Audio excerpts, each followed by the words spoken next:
Hungary has passed a constitutional amendment to ban LGBTQ+ public events despite weeks of protests. US President Donald Trump claims he's fixed inflation amid market turmoil triggered by his global tariffs. The EU has announced it secured 2/3 of the funding needed to send 2 million artillery shells to Ukraine. An all-female celebrity crew that included Katy Perry and Jeff Bezos' fiancé launched off into space on Monday. Hungary's parliament has passed an amendment to the constitution that allows the government to ban public events by LGBTQ+ communities. The amendment declares that children's rights to moral, physical and spiritual development supersede any right other than the right to life, including the right to peaceful assembly. The amendment, which required a 2/3 vote, passed along party lines with 140 votes for and 21 against. Legal scholars and critics are calling this another step towards authoritarianism. It was proposed by the ruling Fidesz-KDNP coalition led by Prime Minister Viktor Orban. Hungary's centrist Momentum political party MPs and activists attempted to block government MPs from entering parliament to vote, but police intervened. The amendment upholds a ban on public LGBTQ+ events, including Budapest Pride.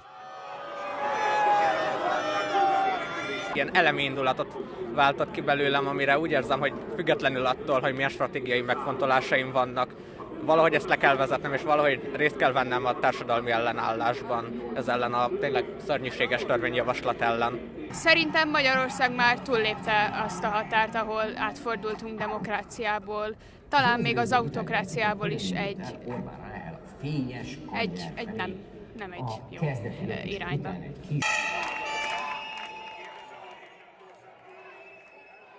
Budapest's mayor, who spoke at the protest, called on people to gather for Pride, which he said will be bigger, freer and prouder than ever before.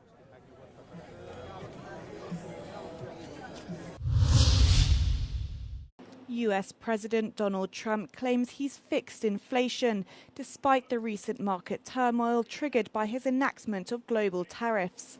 We have to solve problems, and we already solved inflation. You know, if you look at the numbers are incredible, actually. The stock market's up, and we're not letting other countries take advantage of this country like they have for the last 40 years. His remarks follow the release of the latest monthly consumer price report, which shows a 2.4% inflation rate for March. It also comes after the US president offered an exemption to Apple and other technology companies, prompting global stock rises after another tumultuous week. Trump has since announced he might temporarily exempt the auto industry from tariffs to give car makers time to adjust their supply chains.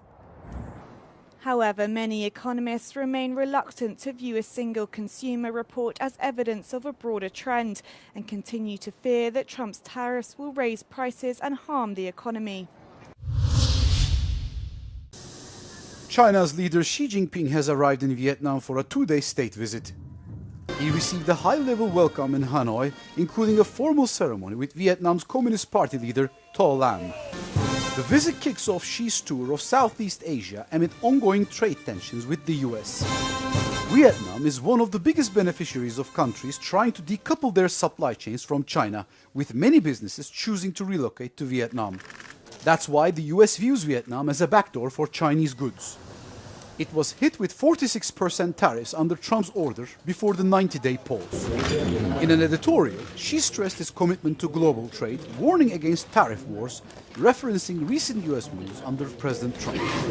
There are no winners in a tariff war, Xi wrote. The trip is seen as a chance for Beijing to shore up alliances and counter American trade barriers. Xi is scheduled to visit Malaysia and Cambodia next.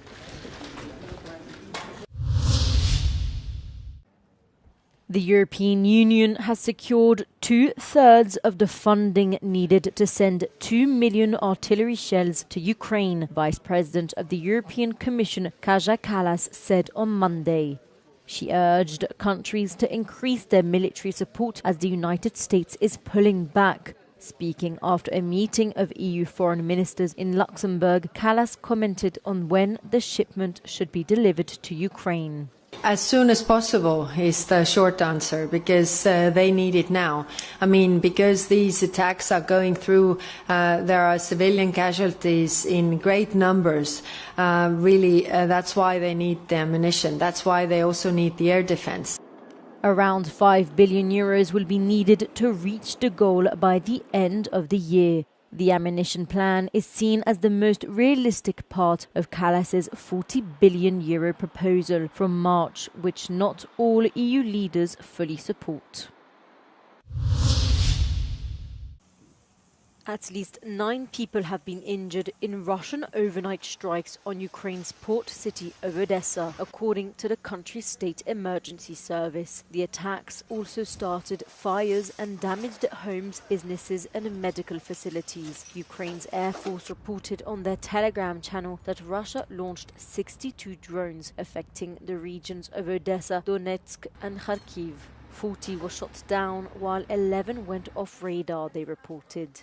On Sunday, at least 34 people were killed and 117 injured, including 15 children, according to Ukrainian authorities, in a massive attack on the center of the northeastern town of Sumy, around 40 kilometers from Russia. 2 ballistic missiles hit on Sunday morning as people were on their way to church services for Palm Sunday. Ukrainian authorities said that the rockets were packed with cluster munitions. The death of Mario Vargas Llosa is a significant loss for world literature. In Spain, the Prime Minister expressed deep sorrow, calling him a true master of words. The royal family also extended their condolences to his family through a message on social media. Pues me ha impactado, fíjate.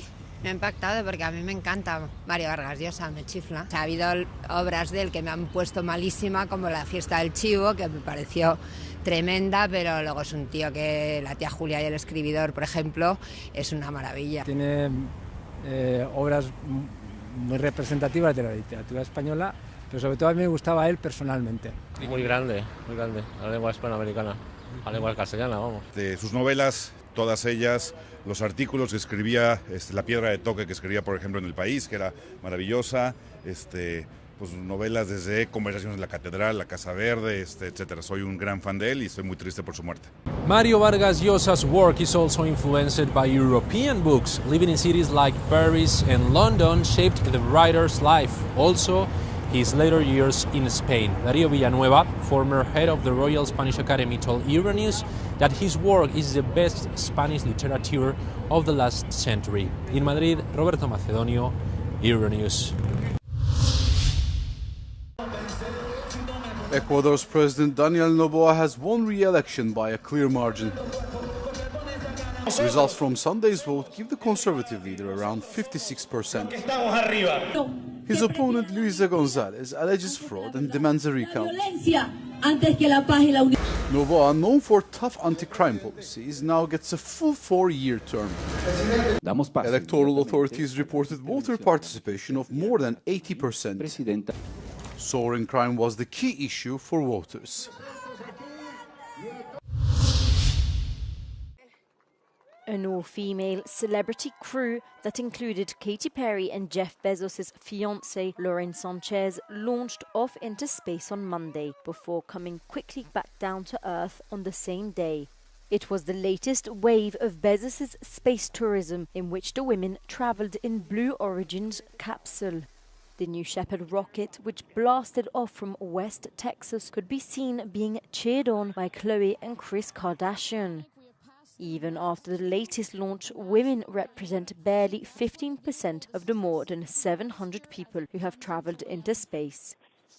Also part of the 10-minute fully automated flight were film producer Kirian Flynn, former NASA engineer Aisha Bowie, Amanda Nguyen, a space scientist, and Gail King, an American news anchor. Bezos started space tourist flights in 2021.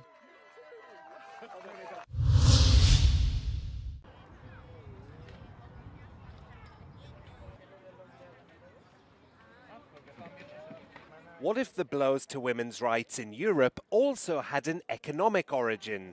According to an analysis by the European Policy Centre, the difficulties encountered in particular by young European men could explain, in part, the radicalisation of anti-feminist discourse. There's an economic element here. And what we know is that young men have declined in terms of income, wealth, purchasing power, access to housing, and especially education, and they have been falling behind young women in this regard. The least qualified young men are the most affected by job losses caused by technological developments. While men still earn more than women in the EU, for the first time this trend has been reversed among young people under 25 in Finland, Malta, Greece, France and Belgium. According to Javier Carbonell, in this context, the far right has been able to attract some of these young male voters, creating a new, more gender-based divide. This happens mostly among young population. Among older population, women that are 35 or 55 vote more or less equally to the far right than men. So the real scary thing is that this increasing division between young people, women going more to the left and men going to the right. To protect women's rights, the analyst suggests combating anti-feminist rhetoric, but he also calls on political leaders to find economic solutions in terms of employment, housing and income to bring more perspective to the whole of Europe's youth.